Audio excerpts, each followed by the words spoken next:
Bismillahirrahmanirrahim. Assalamualaikum warahmatullahi wabarakatuh.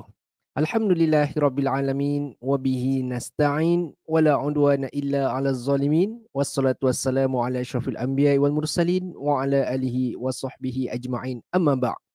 Alhamdulillah bertemu kita kembali pada kali ini dalam bulan Ramadan 1446 Hijri dalam siri program podcast Keranaku Islam, dan bersama dengan anda pada kali ini iaitu saya Abdul Hakim bin Abdul Wahab, host bagi program podcast, dan bersama dengan saya pada ketika ini untuk program yang kita anjurkan daripada studio Al-Muqarrabin Jawi Putrajaya, iaitu panel jemputan kita yang tidak asing, iaitu Encik Adam Haris Jonio, Mualaf Wilayah Persekutuan Putrajaya. Assalamualaikum Encik Adam. Assalamualaikum Ustaz. Apa khabar Encik Adam? Sihat Alhamdulillah. Alhamdulillah. Okey, macam mana dengan Ramadan pada kali ini? Ramadan kali ni saya cukup suka. Cukup suka. Okey. Maknanya memang betul suka tu. Memang suka sangat Ustaz. Alhamdulillah saya tahun ni saya diberi kesempatan lagi untuk menyambut Ramadan lah, sebab ada sahabat-sahabat saya, sahabat mualaf kita terutamanya, ada yang tak sempat nak meraihkan Ramadan lah. Jadi kita manfaatkan peluang yang ada yang masih diberikan kepada kita untuk kita melaksanakan amal ibadah kepada Allah Subhanahu Wa Taala, insya-Allah. InsyaAllah. Semoga apa yang kita lakukan, apa yang kita laksanakan diterima sebagai bekalan kita di akhirat kelak, insya-Allah. Jadi Encik Adam, kita punya podcast pada kali ini podcast Keranaku Islam di bawah satu tajuk yang diberikan adalah pertama kali aku bersujud. Okey, pertama kali aku bersujud. Jadi sebelum kita meneruskan slot pada kali ini, saya ingin mendapatkan ataupun perkongsian daripada Encik Adam sendiri. Okey, boleh Encik Adam ceritakan ataupun kongsikan kepada saya dan juga penonton yang melihat iaitu sedikit latar belakang tentang Encik Adam sebelum meluk Islam. Silakan. Bismillahirrahmanirrahim. Assalamualaikum warahmatullahi wabarakatuh. Nama saya Adam Haris bin Jonio. Sebelum ni dikenali dengan nama John Will Jonio. Saya berasal daripada Kunak, Sabah. Anak sulung daripada 4 orang adik-beradik. Kini bertugas di Ibu Pejabat Kementerian Kesihatan Malaysia. Saya dilahirkan dan dibesarkan dalam sebuah keluarga yang beragama Kristian Katolik. Mendapat pendidikan awal untuk agama Kristian tu seawal usia 7 tahun. Saya beragama Kristian sehinggalah saya berumur 29 tahun. Okey, sehingga berumur ataupun berusia 29 tahun ya. Okey, sekarang Cik Adam saya rasa bukan lagi dalam kategori 29 tahun. Saya rasa dalam 3 series atau mungkin 4 series. 3 series, awal 3 series. Awal 3 pertengahan, series. sorry. Okey, berapa umur yang tepat? Masih menjadi pertanyaan ya. Okey. Jadi itu adalah sedikit perkongsian latar belakang tentang Encik Adam Haris, iaitu jemputan kita pada kali ini.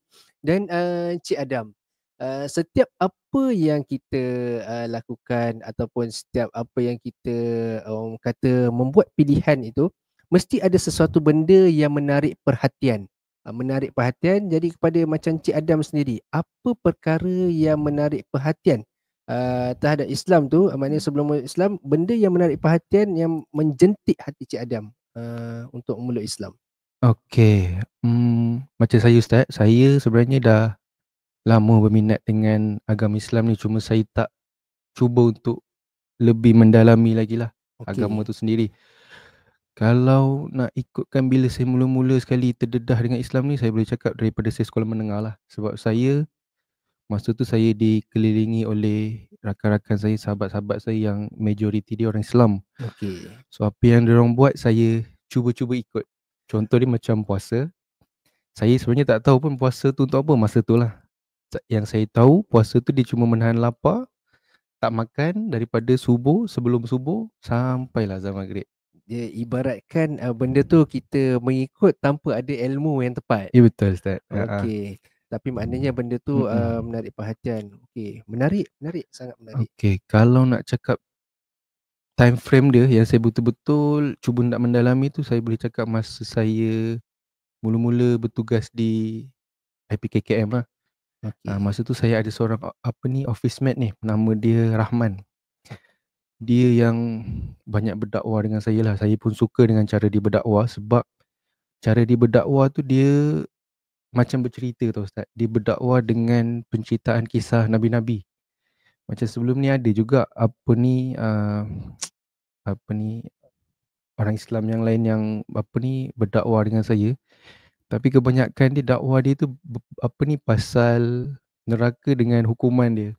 Macam Okey. macam kau tak masuk Islam, kau akan jadi kayu api tau. So bagi saya benda tu dia macam Ugutan. ugutan, betul. Saya Okey. macam yelah, sebab mindset saya masa tu betul apa dia cakap tu. Macam sekarang ni saya faham lah apa ni konsep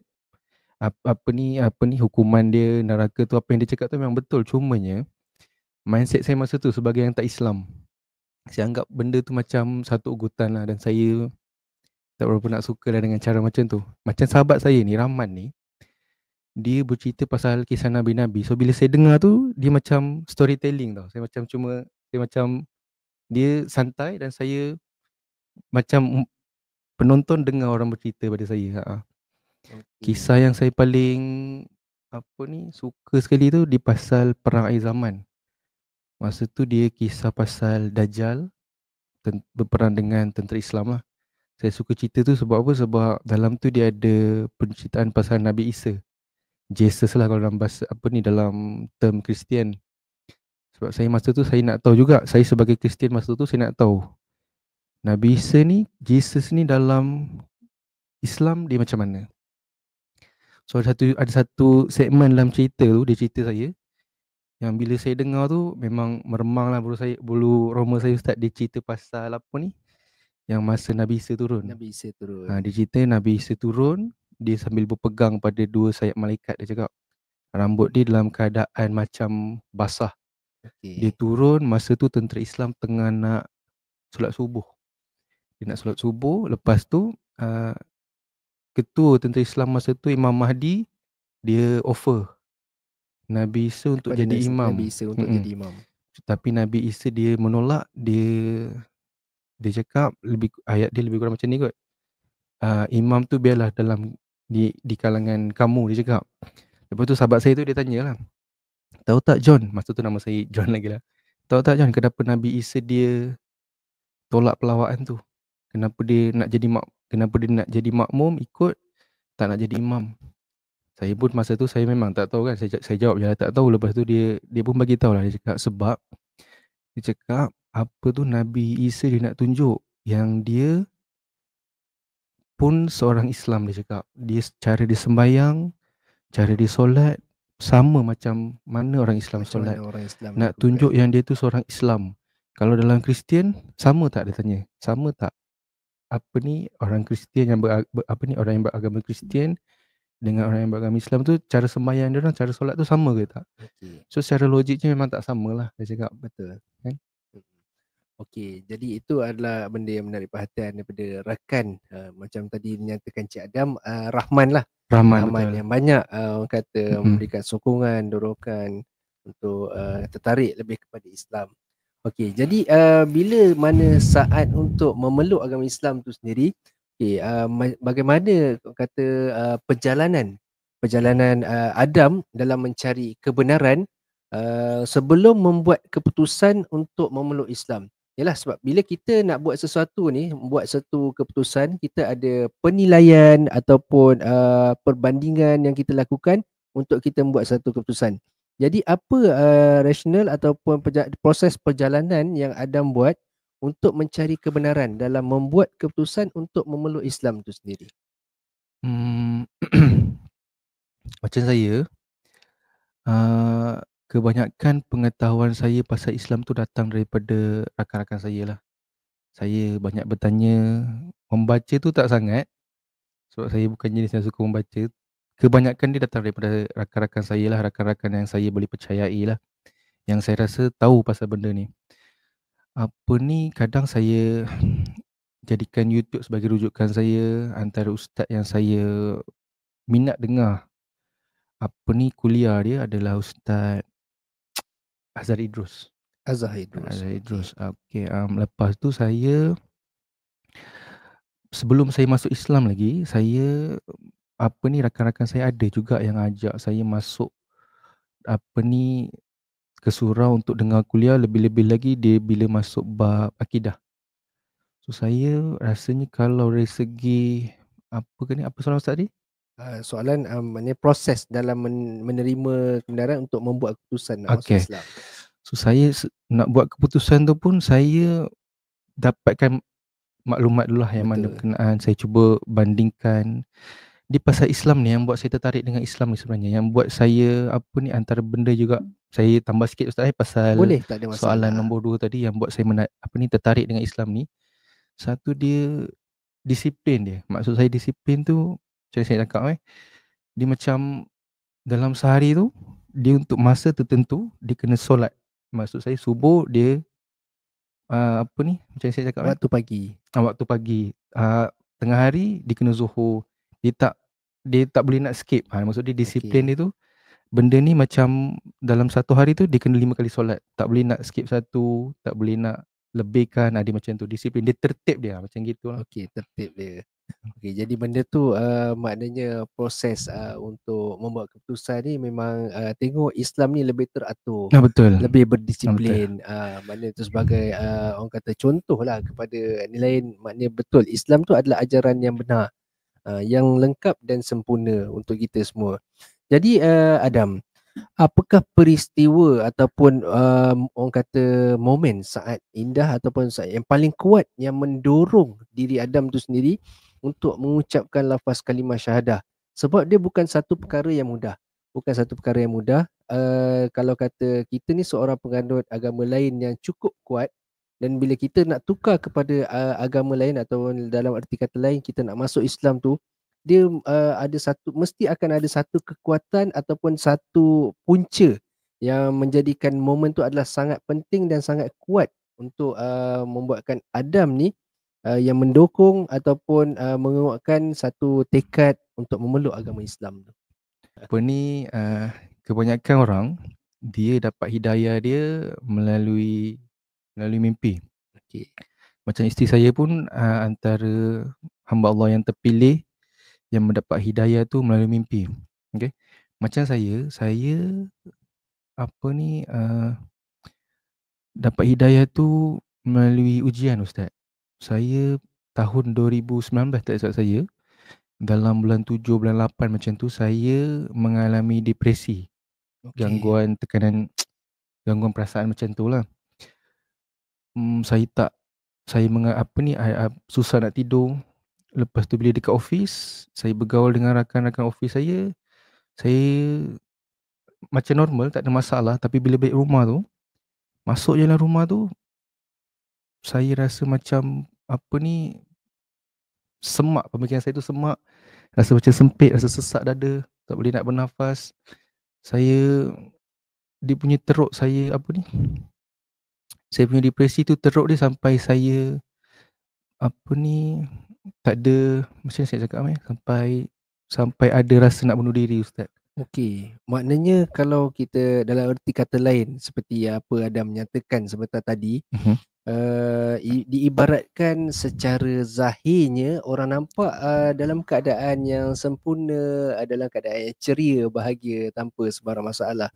Namun hakikatnya daripada lubuk hati yang paling dalam tu, bila balik ke rumah bersendirian, maknanya tidak mendapatkan ketenangan. Betul. Jiwa tak tenteram. Betul Ustaz. Okey. Itu saat maknanya orang kata yang peristiwa-peristiwa dalam saat sebelum memeluk agama Islam tu sendiri lah. Betul. So saya mengalami keadaan tu dalam sebulan 2 macam tu juga. Okey, bukan tempoh yang singkat, lama juga tu 1-2 bulan. Dalam dalam tempoh tu memang saya tak ada keinginan nak hidup. Saya rasa saya tak ada pencapaian dalam hidup saya. Simpanan tak ada, kahwin pun tak lagi, harta tak ada lagi, rumah tak ada lagi masa tu. So saya rasa saya macam tak ada achievement. So saya jadi down sebab benda-benda macam tu. Saya masa tu umur 29 tahun. Saya rasa memang Itu antara sebab dia kot saya mengalami depression. So dalam sepanjang tempoh tu, niat nak bunuh diri tu memang ada Ustaz. Tapi ialah sebab saya tak berani nak buat tu sebab saya ingat apa ni pesan kawan-kawan saya, dia pernah pesan. Orang yang bunuh diri ni, dia cakap, apa ni, itu tiket ekspres nak ke masuk neraka. Paling Memang, mudah. dia cakap memang tak ada excuse. Memang situ je lah tempat dia cakap. So saya takut jugalah, tak berani nak buat juga, Alhamdulillah lah. So dalam tempoh sebulan 2 saya macam tu, tiba-tiba satu pagi tu Ustaz, saya apa ni sebelum tu saya nak bagi tahu lah cabaran terbesar saya nak masuk Islam ni sebenarnya. Saya takut nak bagi tahu parent saya. Saya Okey. takut nak bagi tahu parent saya. So dalam tempoh sebulan 2 saya depression. Saya satu pagi tu saya tiba-tiba bangun, saya ada keberanian tu. Keberanian nak bagi tahu mak saya nak masuk Islam. So saya tak banyak cakap, saya terus call bagi tahu, mami, saya nak masuk Islam. Okey, kemudian keberanian yang datang dalam diri tu untuk call terus. Betul. Call Saya memang terus pagi bagi tahu tu, nak masuk Islam. Okey, jadi bila contohnya Adam tadi kata call terus mami bagi tahu kata mami Adam nak masuk Islam. Okey. Kata apa respon maknanya reaksi daripada ahli keluarga, terutama sekali ibu bapa masih ada lagi Adam? ada lagi Alhamdulillah. Alhamdulillah masih ada. Respon ahli keluarga ni okey, terutama sekali daripada ibu bapa, adik-beradik dan juga saudara mara, rakan-rakan bila tahu Adam ni memilih untuk memeluk agama Islam. Respon mereka, apakah reaksi mereka? Macam mak saya, masa saya bagi tahu saya nak masuk Islam tu, dia ada beberapa saat tu dia tak bercakap, dia senyap . Lepas tu dia luahkanlah, dia tekilan sebab dia sebab saya anak sulung. Okey, anak So sulung. dia expect saya bagi contoh yang baik untuk adik-adik saya lah. Sebagai contoh lah. Sebagai contoh yang baik lah. Dia cakap sebab macam sebelum ni saya ada seorang adik lelaki, adik saya nombor 2 tu dia masuk Islam juga. Tapi melalui perkahwinan, yang tu mak saya boleh terima. So saya beranggapan bila saya nak bagi tahu saya nak masuk Islam ni, mak saya pun boleh terima jugalah. Tapi saya tak sangka pula dia, masa tu dia macam susah nak terima lah. Okay. Dia, sebab saya masuk Islam bukan melalui perkahwinan. Macam saya cakap tadi, isteri saya pun seorang mu'alaf. So mak saya pelik, kenapa tiba-tiba tak ada ribut, tak ada apa, tiba-tiba nak masuk Islam kan. Dia pun cuba nak, dalam masa sama dia cuba macam nak yakinkan saya lah. Cuba nak yakinkan saya untuk kekal dengan agama Kristian masa tu. Tapi saya masa tu memang saya dah nekat, memang cukup nekat lah, memang nak masuk Islam juga. So Alhamdulillah, untuk beberapa minggu pertama tu mak saya dia tekilan. Kita kurang bercakap dengan dia. Saya pun kurang bercakap dengan dia dalam tempoh tu. Tapi Alhamdulillah bila saya balik ke kampung, kita bersemuka, dia dah boleh terima saya. Saya ingat lagi ada satu pesanan dia tu, saya ingat sampai sekarang. Okey, ada pesanan ya? Yang ada pesanan dia, daripada mak saya. Daripada mak sendiri. Walaupun dia bukan Islam, dia pesan dengan saya macam ni. Ayat dia lebih kurang macam ni lah. Dia pesan, sekarang kamu dah Islam, dia cakap. So amallah agama tu betul-betul. Jangan macam sebelum ni. Mami tengok kamu macam orang tak ada agama, dia cakap. Masa tu saya macam terkejut lah sebab dia mula sebab asal dia tak boleh nak terima saya masuk Islam. Tiba-tiba dia bagi pesanan untuk saya jalankan tanggungjawab sebagai seorang Islam. Maknanya dalam erti kata lain, apa yang dimaksudkan tu bila dah masuk Islam ni, maknanya laksanakan sebagai seorang yang beragama Islam tu dengan sebaik mungkin. Betul. Apa yang Allah perintahkan, yang wajibkan untuk kita laksanakan, kita laksanakan. Yang mana dia suruh tinggalkan, kita elakkan jauh-jauh. Okey. Maknanya dalam masa yang sama tu dia cuba menerima dengan hati yang terbuka. Betul. Dia lah. Anak dia ni dah memeluk Islam. Okey, insya-Allah, sebab hidayah tu memang milik Allah. Dia Islam ni bukan agama paksaan. Betul. memang cabaran yang terbesar jugalah, sebab ialah ibu bapa ni yang Mm-mm. membesarkan kita kan. Betul Ustaz. Lagi-lagi macam Adam kata tadi 29 tahun membesarkan Adam, dan tiba-tiba memang akan rasa terkejut sebab tiba-tiba anak mereka yang mereka sayang ni, anak sulung pula tu, memilih untuk kembali ke jalan yang benar. Maknanya untuk memeluk agama Islam. Alhamdulillah, maknanya Allah memberikan peluang kepada Adam untuk satu perubahan ataupun hijrah yang baru, dalam satu situasi, orang kata buku yang baru, seperti bayi yang baru dilahirkan, kain putih yang sungguh bersih. Seperti muka Adam juga kalau kita lihat berseri-seri ya pada kali ni. Ramadan kali ni okey Adam? Alhamdulillah okey Ustaz. Okey. Puasa masih penuh? Masa masih penuh. Masih Alhamdulillah. penuh, alhamdulillah. Okey. Jadi kita pergi kembali kepada topik ataupun tajuk podcast kita pada kali ini. Seperti yang kita nyatakan tadi, iaitu pertama kali aku bersujud. Okey, pertama kali aku bersujud. Kita rujuk kembali kepada panel jemputan kita, iaitu Encik Adam Haris Jonyo, Mu'alaf Wilayah Persekutuan Putrajaya. Okey, jadi Adam, pada soalan yang seterusnya. Okey, kita baru dalam pusingan awal tadi, baru berkenalan. Tadi intro. Jadi kita nak masuk ke dalam topik yang sebenarnya. Okey, jadi saya nak bertanya kepada Adam. Apakah perasaan Adam sendiri ketika pertama kali untuk belajar solat? Yalah, sebab kita individu yang baru cuba kenal dalam Islam tu sendiri kan. Okey, jadi bila nak solat tu, yalah kita nak buat sesuatu, kita mesti belajar dulu. Macam kita pergi tadika, kita nak belajar membaca, mesti kita kenal dulu huruf A, B, C. Mengira pun kalau kata 1, 2, 3 tak tahu, kita tak boleh nak mengira. Betul Adam? Betul Ustaz. Okey, jadi bagaimana perasaan Adam tu sendiri bila pertama kali untuk belajar menunaikan solat seperti orang lain? Hmm. Hmm. Apa ni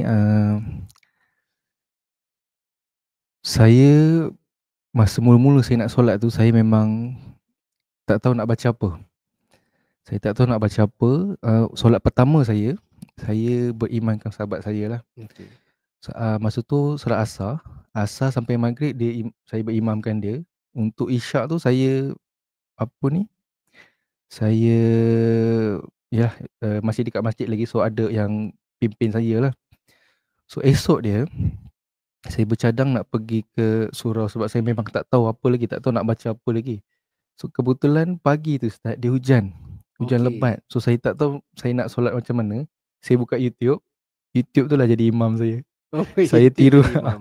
saya tiru buta-buta, saya tiru apa yang individu dekat YouTube tu buat, saya tiru macam tu lah. So dalam tempoh seminggu saya cuba belajar baca Al-Fatihah, bacaan masa rukuk, sujud. So bagi saya benda tu susah dia masa mula-mula nak belajar apa yang nak diucap dalam solat lah. Betul. Mm-mm. Bacaan untuk yang Bacaan kita dia, lafazkan. betul. Setiap perbuatan tu dia ada bacaan atau lafaz yang tertentu. Betul Ustaz. Kena pula kita ni ibarat pelajar yang baru kan. Mhm. Baru nak belajar, baru nak mengenal. Lepas tu kita bila dah kenal tu, kita nak kena hafal, ingat bacaan tu kan. Ingat step by step, secara tertibnya urutan apa Ya, yang betul. perlu kita buat. Jadi kalau kata saya tanyalah, mungkin Adam masih ingat lagi ke lokasi dekat mana tempat di mana sujud yang pertama solat tu sendiri, di manakah Adam solat dan sujud yang pertama tu dilakukan? Dan mungkin waktu tu ada benda yang bermain di fikiran Adam sendiri, benda yang bermain di fikiran bagaimana keadaan apabila dahi tu menyentuh ke lantai untuk dalam keadaan kita bersujud, perasaan yang ada pada ketika tu, mungkin boleh Adam kongsikan pada kita semua. Okey. Tempat sujud pertama saya dekat Masjid Tuanku Mizan Zainal Abidin. Oh, Masjid Masjid Besi. Besi, Masjid Besi Putrajaya. Okey. Masa tu di tengah asar. Kebanyakan orang kan Ustaz, dia bila dia nak masuk Islam, dia sedih dekat part angkat syahadah tu. Betul. Macam saya masa angkat syahadah tu, saya tak ada rasa sedih langsung. Saya rasa happy lah sebab saya dapat masuk Islam. Sedih dia masa bila? Masa saya tengah sujud tu. Masa saya sujud tu saya sebab masa tu saya tak tahu nak baca apa lagi. So saya luahkan rasa bersyukur saya lah dengan Allah sebab Allah bagi saya peluang, pilih saya untuk apa ni, jadi beri hidayah kepada saya, beri saya peluang untuk solat. Saya rasa momen tu, masa sujud tu memang saya rasa sebab lah. Okey, sebab saya pun rasa macam menyentuh hati juga ni. Yalah, mungkin tengok reaction saya ni dalam keadaan senyum, tapi dalam hati ni yalah kita tak tahu sebab macam saya alhamdulillah memang kita dilahirkan Muslim, tapi Adam satu orang kata pengalaman yang baru. Yalah, benda tu bila Allah datangkan hidayah pada kita, dia secara tak langsung dia menjentik hati kita. Menjentik yalah, perkara yang baru yang ni alhamdulillah, banyak usaha daripada Adam tu sendiri juga. Jadi macam Adam katakan tadi, menghadapi kesukaran pada ketika awal untuk belajar solat, untuk sujud. Jadi bila benda tu datangkan kesukaran, apa yang Adam laksanakan untuk orang kata mengatasi masalah tu, untuk mendapatkan orang kata pelaksanaan solat yang sempurna? Bagaimana Adam lakukan cara yang laksanakan? Saya bersyukur sangat sebab saya dikelilingi oleh orang-orang yang prihatin dengan saya. So masa mula-mula saya masuk Islam tu, saya banyak bertanya dengan orang-orang sekeliling saya lah. Sama ada dekat office mate saya ataupun surau komuniti saya. Satu lagi, pihak Jawi pun sendiri ada sediakan kelas fardu ain. Okey. So saya, ilmu tu memang saya banyak dapat daripada situ lah. So macam apa ni, bab solat saya selalu, masa mula-mula dulu lah, saya selalu terlupa bilangan rakaat dia. Okey. Saya selalu terlupa bilangan rakaat dia. So saya selalu tanya dengan apa ni, surau komuniti saya, kalau dah terlupa macam ni, saya kena buat solat balik ke macam mana kan? Sebab yelah, masa tu saya tak tahu kalau macam tertinggal satu rakaat, kita kena buat sujud sahwi Okey. kan. So Betul. apa ni, kebanyakan dia jemaah-jemaah kat situ dia bagi tahu, tak apa Adam, sebab Adam baru lagi ya kalau dah terlupa tu tak apalah, tak perlu ulang pun. Ini tempoh pembelajaran Adam. Pembelajaran. Jadi macam ya betul lah, tempoh pembelajaran tu sebab kita baru belajar kan. Baru belajar, kesilapan tu memang akan ada. Sedangkan kalau kita yang memang dah belajar lama ni pun masih boleh tertinggal. Memang masih boleh tertinggal juga. Kalau kata sebagai contoh, imam yang sedia ada pun kadang-kadang boleh terlupa Dam. Dia terlupa apa? Terlupa baca doa kunut waktu subuh. Bila makmum tegur subhanallah, kata dia tak perasan. 2-3 kali kadang-kadang dia baru perasan. Itu. Sebab apa? Sebab setiap manusia ni dia tak ada manusia yang sempurna. Macam mana Nabi Muhammad SAW. Kita ni memang tak akan lari daripada kesilapan. Mesti akan ada kelemahan yang ada pada diri kita. Cuma kelemahan tu kita boleh kurangkan, kita cuba atasi dia untuk menjadi yang lebih baik. Dan setiap apa yang kita buat tu, setiap apa yang kita laksanakan tu, cuba untuk mendapatkan keberkatan dan juga keredaan daripada Allah. Jadi alhamdulillah Adam tetap mencuba untuk kata mendapatkan ibadah yang terbaik yang diterima. InsyaAllah setiap apa yang kita usaha tu hanya Allah yang tahu bagaimana penilaian dia. Kita hanya cuba yang terbaik, cuba kita laksanakan sebaik mungkin sebagai hamba-Nya, tapi penilaian semua datang daripada Allah Subhanahu Wa Taala, insya-Allah. Jadi nak tanya dengan Adam di sini, siapakah individu yang paling orang kata banyak membantu dalam memahami Islam, khususnya bab solat? Kalau kata tadi Rahman, sahabat yang orang kata teman, rakan seperjuangan yang banyak orang kata membantu Adam tu sendiri tentang untuk lebih mengenali Islam. Jadi kalau kat sini, siapa individu yang paling banyak membantu untuk memahami Adam tentang Islam tu sendiri, terutama sekali tentang solat? Saya boleh cakap individu yang paling banyak membantu saya dalam solat ni Ustazah Sofia lah. Ustazah Sofia ni dia tenaga pengajar di Mawib. Okey. Dia ajar subjek fardu ain. Selain daripada itu, Ustaz Bahar. Ustaz Bahar pun sama, cuma dia dekat Mawib. Dia pun sama tenaga pengajar dekat Mawib. Cuma dia ajar bab fiqh tak silap saya. Fiqh. Bab Okey. fiqh. Cuma saya, apa ni, dua individu ni, apa ni yang paling saya banyak bertanya lah berkenaan bab solat lah.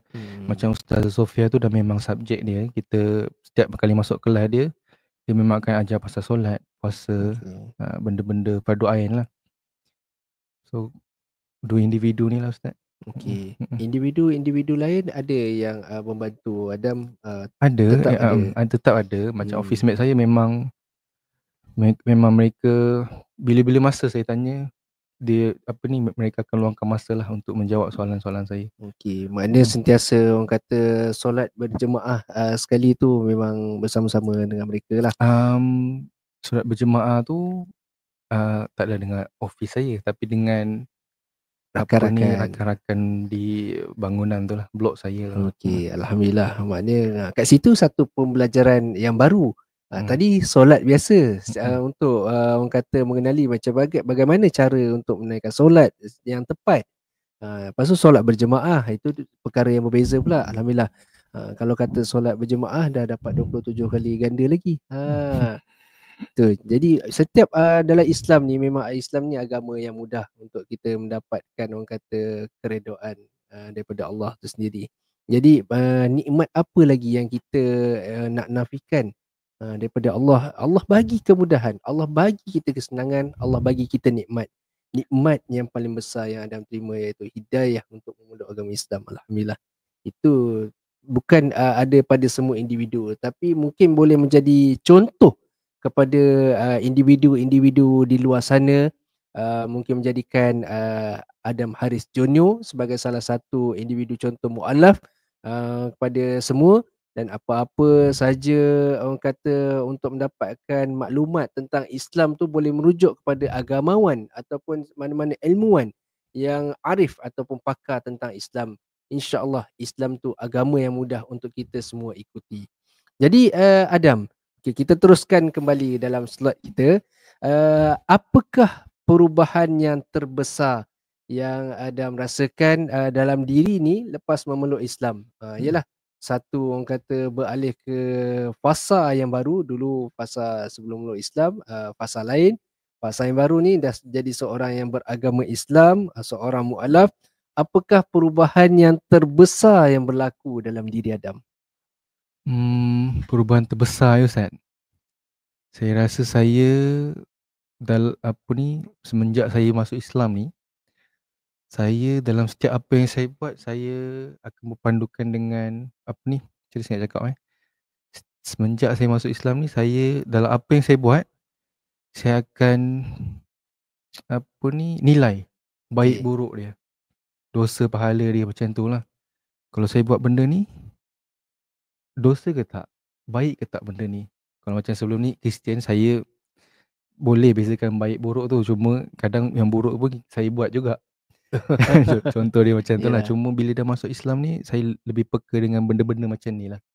Betul. Itu antara dia lah. Maknanya sebab yelah kita pun takut benda tu kalau kita tak buat orang kata penilaian yang terbaik, adakah benda tu dapat ganjaran pahala kepada diri kita? Kalau ganjaran pahala, alhamdulillah. Maknanya lebih memudahkan kita untuk apa? Untuk masuk syurga nanti, insya-Allah.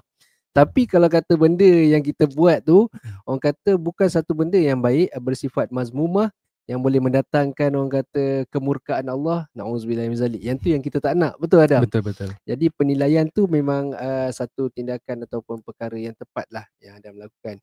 Itu adalah perubahan yang terbesar. Betul Ustaz. Perubahan terbesar. Yelah, kalau dulu macam Adam kata tadi, tahu tapi kata penilaian semua langgar je. Okey. Jadi bila orang kata banyak benda perubahan yang berlaku dalam hidup ni bila dah memeluk agama Islam, apa yang menjadi orang kata tunjang yang menjadikan untuk membina kekuatan untuk terus istiqamah, iaitu kekal dalam Islam tu sendiri? Satunya sebab keluarga saya tu merangkumi saya dengan anak saya lah. Sebab macam yang saya bagi tahu tadi, isteri saya pun seorang yang mualaf. So saya rasa dah memang jadi tanggungjawab saya, dan memang tanggungjawab saya pun sebagai ketua keluarga untuk bimbing isteri dan anak saya lah. Saya nak jadikan diri saya ni contoh yang terbaik untuk diorang, untuk mereka, supaya apa ni, esok-esok kalau anak saya dah besar, dia boleh cakap, walaupun ayah saya mualaf, tapi dia Islam yang sejati. Contoh dia macam tu lah. Betul. Bunyi macam klise Ustaz, tapi itulah yang saya rasa lah.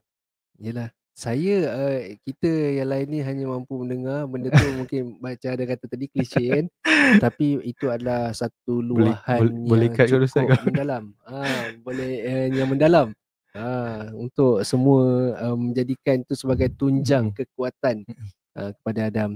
Jadi Adam, kalau kata tadi Adam nak menjadi contoh yang terbaik, cuba untuk orang lain ikut kepada perkara yang kebaikan, perkara yang lebih baik. Tak apa, benda tu tak apa, tak ada masalah. Kita orang kata benda-benda yang baik ni mendatangkan kebaikan, kita lebih orang kata kongsikan kepada semua, supaya kita berada dalam satu kelompok yang sentiasa disukai, ataupun orang kata sentiasa dalam perlindungan Allah Subhanahu Wa Taala. Itu yang terbaik. Itu yang terbaik. Dan bagaimana pula inspirasi daripada kefahaman Al-Quran ataupun hadis yang untuk memberi kekuatan kepada Adam sejak memeluk Islam. Yalah, kalau kata sekarang ni Adam dah baca Al-Quran ya. Alhamdulillah dah boleh baca lah. Alhamdulillah. Maknanya satu proses pembelajaran yang terbaik yang Adam dah ni, maknanya sekarang ni dah membaca Al-Quran. Jadi inspirasi daripada kefahaman yang terdapat dalam Al-Quran dan juga hadis itu sendiri yang memberikan kekuatan kepada Adam sejak mula Islam ni. Nak cakap inspirasi tu saya pun tak tahu nak cerita macam mana, tapi saya cerita pengalaman Boleh. saya mula-mula masuk Islam lah Ustaz. Masa saya mula-mula masuk Islam tu, dia ada dua surah dalam Quran tu yang saya betul-betul nak baca tau. Satunya surah Al-Mulk. Satu lagi surah Al-Waqiah. Al-Waqiah Ustaz. Al-Waqiah. Al-Waqiah. Sebabnya masa dekat kuliah, tak silap saya kuliah kot. Masa dekat kuliah ke ada rakan-rakan saya beritahu saya fadilat dia. Fadilat Al-Waqiah tu, Al-Mulk tu dia menghindari kita daripada azab kubur. Dan Al-Waqiah tu dia membuka pintu-pintu rezeki. Betul Ustaz So saya dua surah ni saya betul-betul nak baca. Cuma masa tu saya mualaf yang baru lagi. So saya tak ada peluang nak baca. So saya buka YouTube, saya dengar. Cuma saya bersungguh nak baca sampai saya masa tu dekat Jawi kan dia ada dua kelas kan. Dia satu kelas asas dengan kelas pertengahan. So kelas asas dia ajar Iqra, pertengahan untuk Al-Quran. Saya masa tu dekat kelas asas lagi. Tapi saya minta tenaga pengajar masa tu Ustaz Nasir untuk kalau boleh ajar saya surah Al-Mulk lah. Baca Al-Mulk, baca Al-Quran lah kalau boleh lah. Macam tu lah. Lepas tu Ustaz, kalau boleh saya nak ambil kesempatan sikit nak ucapkan terima kasih kepada individu-individu yang mengajar saya untuk mengenali Al-Quran. Ada 3 individu sebenarnya yang beri impak besar lah pada saya dalam saya mempelajari ilmu Al-Quran ni. Satu dia Ustaz Salman. Ustaz Salman, Ustaz Nasir. Dua-dua ni tenaga pengajar dekat Mawib lah. Ustaz Salman dia ajar saya Al-Quran, Ustaz Nasir dia ajar saya basic Iqra. Dan seorang lagi rakan sekerja saya, Puan Juhaidah. So nak 3 individu ni dia memang 3 individu ni dia memang banyak berkorban masa dan tenaga. Apa-apa persoalan saya, tak kira masa, cuti ke, malam ke, mereka akan balas lah. Macam Puan Juhaidah tu, dia seorang pegawai optometris dekat Majlis Optik Malaysia. Dikorbankan masa rehat saya dikorbankan masa rehat dia selama sejam tu semata-mata nak ajar saya baca Quran. Saya tersentuh juga Mm-mm. bila dengar yalah Itulah kata saya nak ucapkan terima kasih sangat-sangat kepada mereka. Saya tak boleh nak balas kebaikan mereka. Semoga Allah sajalah yang boleh balas kebaikan mereka lah, insyaAllah.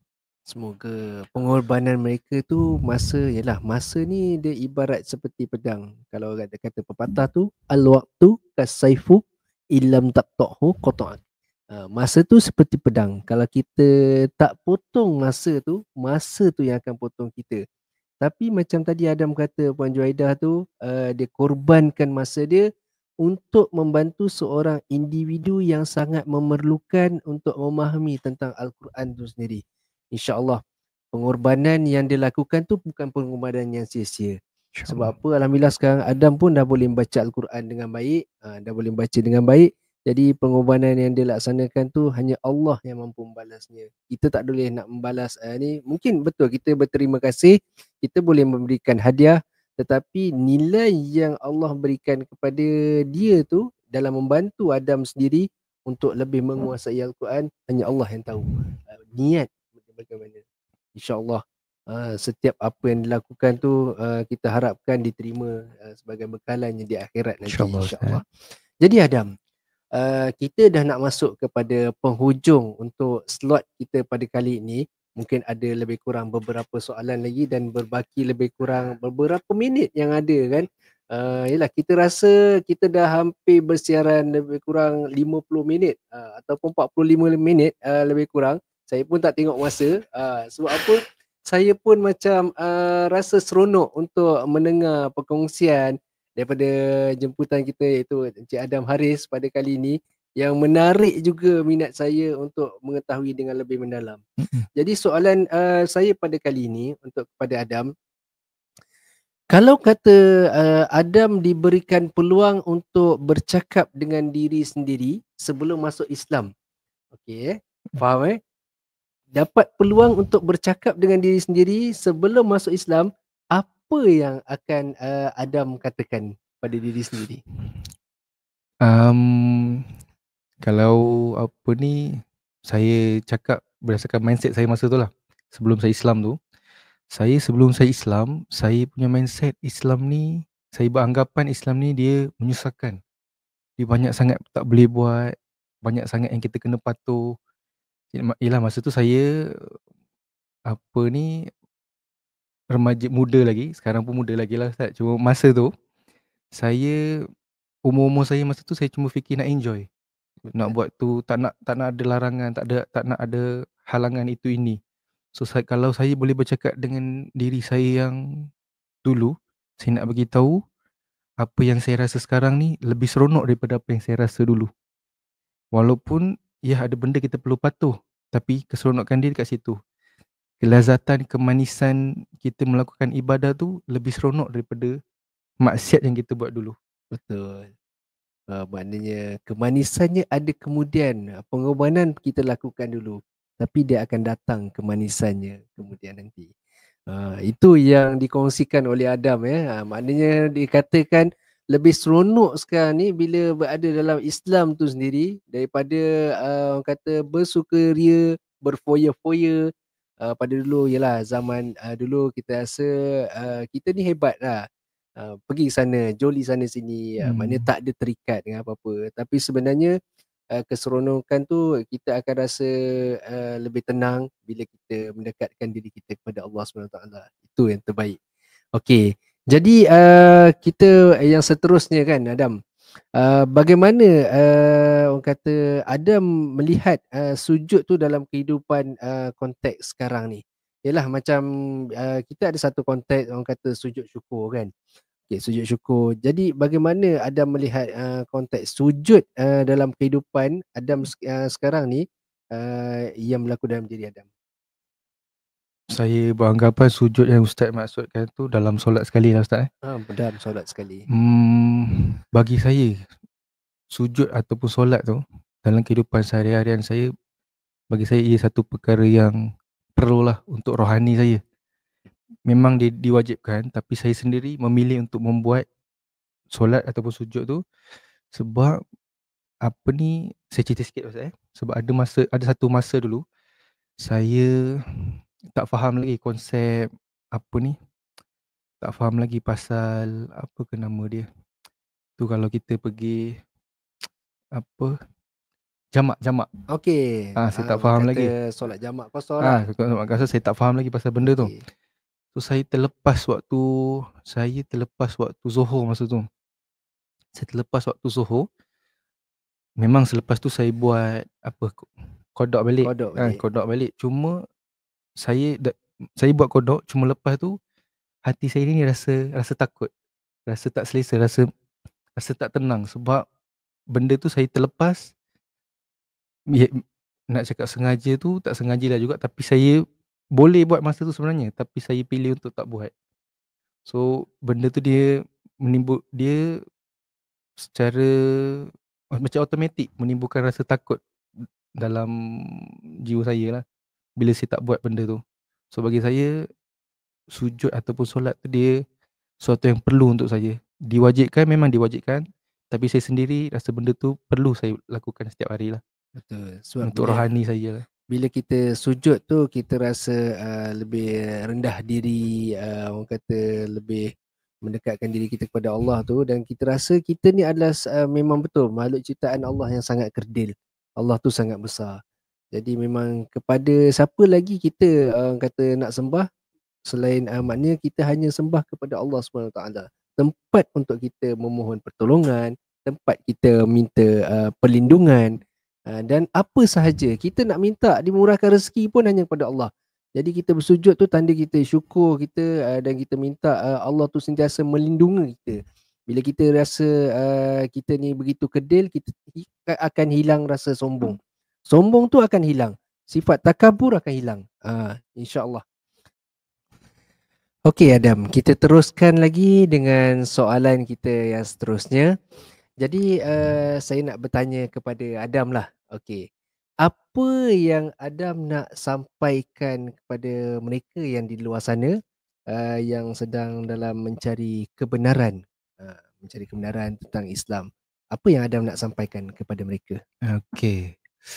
Apa ni, saya nak pesanlah kepada apa ni, mereka-mereka yang belum Islam lagi tapi cuba nak mengenali Islam dengan lebih mendalam, cuba dapatkan apa ni, maklumat tu daripada uh, apa ni, individu yang sepatutnya lah, daripada ustaz-ustaz yang berkelayakan. Jangan apa ni, dia tu Islam, jangan sebab dia tu Islam apa ni, apa yang dia cakap tu semua betul. Tak, dia kena dapatkan pendapat, pandangan daripada ustaz-ustaz yang sepatutnya lah, ilmu-ilmuan lah. Okey, maknanya kalau kata tadi Adam dah katakan sujud tu ialah memberikan ketenangan kepada diri Adam tu sendiri kan dalam kehidupan sekarang. Jadi saya nak tanya kepada Adam, apa yang Adam nak sampaikan kepada mereka yang di luar sana yang masih orang kata bukan lagi beragama Islam, tetapi diorang nak mengenali Islam. Dia orang nak masuk Islam, tapi setiap apa yang perbuatan yang mereka nak lakukan tu mereka mesti mendapatkan info ataupun maklumat terlebih dahulu. Jadi apa yang Adam nak sampaikan kepada mereka yang sedang mencari kebenaran itu sendiri? Okey, pesan saya bagi mereka-mereka yang sedang ataupun cuba mencari kebenaran, yang cuba untuk memahami Islam tu secara lebih mendalam, apa ni, cuba dapatkan maklumat tu, sumber tu daripada sumber yang betul lah, daripada ustaz-ustaz yang berkelayakan. Dia tak semestinya seorang tu beragama Islam, apa yang disampaikan tu betul. So kena macam dekat Putrajaya ni, boleh rujuk kepada pihak Jawi, pihak Mawib, lagi apa ni, dia punya sumber tu lagi kita tahu lagi betul lah. Yang mempunyai autoriti lah. Betul, yang ada Ha. autoriti lah. Apa ni, ataupun boleh pergi ke masjid-masjid ataupun surau-surau yang berdekatan dengan tuan-tuan perempuan lah, dengan apa ni, dengan anda semua. Sebab apa ni, insya-Allah kalau macam komuniti saya, apa ni, kalau ada benda saya tak tahu, saya tanya, memang mereka akan jawab on the spot lah. Dia tak akan cakap, tak apalah, saya sibuk ke apa, tak ada. Dia memang akan, kalau kita nak cari ilmu, bersungguh nak cari ilmu, Allah akan pemudahkan urusan kita lah, insyaAllah. Betul. Sebab kalau kita nak mencari ilmu ni, kita tak tahu satu benda, kita jangan malu untuk bertanya. Betul, Betul Adam? lah, jangan Sebab malu. kalau kata kita malu bertanya, sesat jalan. Jadi kalau kata nak masuk Islam, betul tertarik untuk mengetahui lebih lanjut, boleh orang kata mendapatkan maklumat sumber yang tepat. Macam Adam kata tadi, yang ada authority. Itu yang penting. Sebab apa? Kalau kata kita dapatkan info ataupun sumber daripada memang dia adalah seorang yang kita tahu beragama ataupun mengajar, tetapi tidak mempunyai orang kata kelayakan, autoriti tu tak ada. Mungkin boleh menyebabkan kita ni kata terpesong lari balik pada landasan. Yang tu yang kita tak nak. Sebab apa, kalau boleh kita nak kita ni sentiasa berada di dalam satu jalan yang lurus. Yang sentiasa yang diterima ataupun tidak lari daripada matlamat yang kita nak, iaitu kebenaran yang sebenar. Okey. Jadi bagaimana masyarakat ni, Dam, dia boleh lebih menyokong ataupun untuk membantu saudara baru dalam Islam tu sendiri. Maknanya daripada masyarakat tu untuk menyokong dan bantu mualaf ni, termasuklah Adam sendiri.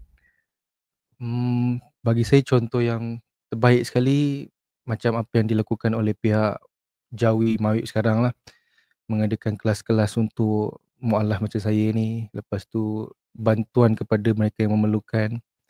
So untuk masyarakat setempat pula, macam saya alhamdulillah masa saya mula-mula masuk Islam dulu, saya banyak benda saya tak tahu, tapi saya dikelilingi oleh orang-orang yang prihatin. Saya tak sempat nak tanya, mereka dah tanya saya, "Ada macam mana, okey ke? Dah boleh solat ke? Dah tahu surah apa?" Dia benda-benda macam tu lah. Tunjukkan sentiasa ambil tahu lah. Betul. Macam Ambil sahabat, berat lah. ambil berat lah. Macam sahabat saya yang saya masa nak angkat syahadah tu, saya ada 2 orang saksi. Sahabat saya tu dia memang masa minggu pertama tu nak cakap setiap hari tanya saya, "Solat ke tak tu? Solat ke tak tu?" Dia ambil peduli pasal saya. Dan Betul. saya bersyukur sebab Allah bagi saya insan-insan yang prihatin dengan saya lah. Dalam orang kata compound environment yang sentiasa mengambil berat tentang Adam sendiri. Memang benda tu ialah bila kita dalam suasana kelompok yang sentiasa caring tentang kita. Buat bahasa Inggeris Okey, caring tentang kita sendiri, kita akan rasa lebih seronok. Maknanya pendapat kita jauh dekat sudut hati tu, Islam ni orang kata orang-orangnya sangat baik. Betul. Sangat baik. Memang betul. Kalau kata kita ni tak baik, Allah tak suka. Bila tak suka, senang. Macam Adam kata tadi, tiket ekspres masuk ke neraka. Kita tak nak. Kita nak tiket ekspres tu masuk ke syurga Allah. Itu lebih indah. Okey. Jadi kita ada sikit lagi, Adam. Sikit lagi sebelum kita mengakhiri slot podcast kita. Jadi Adam, bagaimana Adam ni sebagai salah seorang individu yang baru memeluk Islam, iaitu mualaf, dalam membantu untuk memberikan penjelasan berkaitan salah faham terhadap Islam, mereka yang tidak mengenali Islam ni. Maknanya bila orang ni dia tak mengenali ataupun memahami dengan jelas Islam tu sendiri, bagaimana Adam dalam memberikan bantuan, sumbangan yang Adam berikan untuk menjelaskan kepada mereka ni tentang salah faham tersebut, supaya dia orang kata tak lebih keruh. Apa yang Adam lakukan? Macam saya cerita pasal diri saya lah. Okay. Macam saya sebelum ni, saya ada cerita juga tadi, saya beranggapan Islam ni dia agama yang susah, rumit, banyak sangat larangan dia.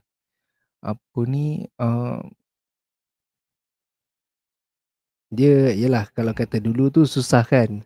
Susah. Rumit. So lagi satu, saya rasa kebanyakan orang yang bukan Islam ni disalah faham dengan agama Islam ni disebabkan oleh orang Islam tu sendiri. Memang Islam cuma tak menunjukkan sifat Islam, Betul. adab Islam dia. Macam saya family saya kebanyakan dia tak Islam lagi. So saya nak berdakwah tu, nak secara lisan, saya ilmu tak cukup lagi. So macam mana cara saya berdakwah tu melalui perbuatan saya. Saya nak diorang rasa selesa dengan saya, yang saya yang Islam ni lebih baik daripada saya yang sebelum tu. Okey, itu maknanya daripada Adam lah Mm-mm. dalam bantu untuk memberikan penjelasan.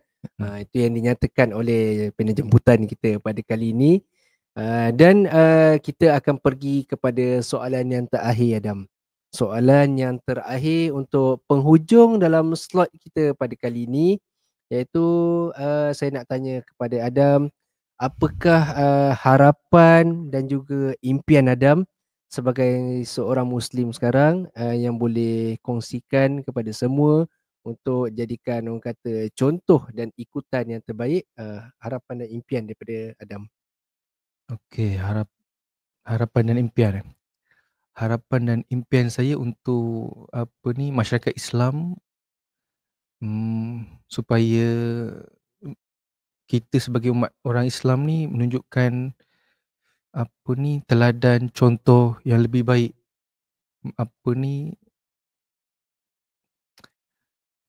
Maknanya melaksanakan orang kata melaksanakan ibadah tu dengan betul. betul. Kalau 5 waktu tu, buatlah 5 waktu seperti mana yang Allah telah perintahkan kepada kita kan. Puasa, puasalah. Bayar zakat, bayarlah zakat. Lepas tu kalau untuk diri saya sendiri, impian saya nak menjejakkan kaki ke tanah suci Mekah. Tapi apa ni, impian terbesar saya rasa saya berharap sangat ahli keluarga saya, terutama sekali mak bapak saya, adik-beradik saya yang tak Islam lagi, untuk memeluk agama Islam lah. Saya berharap sangat, sebab saya dah rasa nikmat Islam tu macam mana. Kita nak masuk syurga, kita tak masuk seorang kan Ustaz. Kita nak Betul. masuk dengan ahli keluarga kita lah. So saya harap, itulah harapan saya. Semoga Allah beri peluang kepada mereka seperti mana Allah beri peluang kepada saya lah. Okey. Jadi itu adalah impian yang terbesar yang Adam nyatakan sebentar tadi, mengharapkan ahli keluarga dan juga ibu bapanya terutama sekali untuk dalam mendapatkan hidayah untuk memeluk agama Islam. Untuk makluman Adam, dalam bulan Ramadan pada kali ini, Ramadan 1446 Hijri, bulan Ramadan ni adalah satu bulan yang penuh kemuliaan. Satu bulan yang penuh kemuliaan yang boleh Adam orang kata jadikan platform, salah satu usaha, setiap hari boleh berdoa mohon kepada Allah Subhanahu Wa Taala setiap kali lepas solat ni mohon, ya Allah, ya Tuhanku, Engkau bukakanlah pintu hati ibu bapaku, ahli keluargaku untuk kembali ke jalan yang benar, untuk memeluk agama Islam dan sesungguhnya untuk merasai nikmat sebagai seorang Islam, nikmat yang sebenar, yang terbaik dalam kehidupan. Itu. Sebab apa yang kita mohon dalam bulan Ramadan, bulan yang penuh kemuliaan, insya-Allah Allah akan lebih permudahkan. Lagi-lagi Adam adalah seorang mualaf, saudara baru yang memeluk Islam. Lagi insya-Allah Allah akan cuba untuk perkenankan. Kalau kata kita cuba mohon dengan penuh orang kata kerelaan, maknanya kita rasa ni kita betul rendah diri, kita mohon kepada Allah yang sentiasa akan memberikan pertolongan dan juga makbulkan kepada hamba-hamba yang minta pertolongan daripadanya. Insya-Allah Allah akan permudahkan. Semoga apa impian dan juga harapan daripada Adam sebentar tadi, Allah akan makbulkan semua yang Adam minta. Insya-Allah. InsyaAllah. Jadi terima kasih diucapkan kepada panel jemputan kita pada kali ini, iaitu Encik Adam Haris Jonyo yang sudi untuk bersama-sama dengan podcast Kerana Aku Islam pada kali ini yang bersiaran selama 1 jam, Adam. 1 jam kita dalam program pada kali ini. Terima kasih banyak-banyak di atas perkongsian tersebut. Mudah-mudahan semoga dengan perkongsian yang Adam berikan sebentar tadi menjadi salah satu contoh yang terbaik untuk anda semua ambil input yang terbaik untuk dalam kehidupan seharian. InsyaAllah. Semoga kita semua sentiasa diberkati dan juga dilindungi oleh Allah Subhanahu Wa Taala. Lagi-lagi dalam bulan Ramadan, manfaatkan peluang yang ada untuk kita mendekatkan diri kepada Allah Subhanahu Wa Taala, tingkatkan amalan kita. Lagi-lagi kita berada dalam bulan Ramadan dan kita berada di penghujung bulan Ramadan. Tak lama lagi untuk kepada bulan Aidilfitri yang bakal menjelang tiba. InsyaAllah, mudah-mudahan Allah memberikan peluang kepada kita untuk kita bertemu lagi dengan bulan Ramadan yang akan datang, insya-Allah. Jadi sekian sahaja daripada saya, hos anda pada kali ini. Insya-Allah kita akan bersiaran dalam slot yang akan datang pada lain masa. Sekian daripada saya, wabillahi taufik wal hidayah. Assalamualaikum warahmatullahi wabarakatuh. Terima kasih.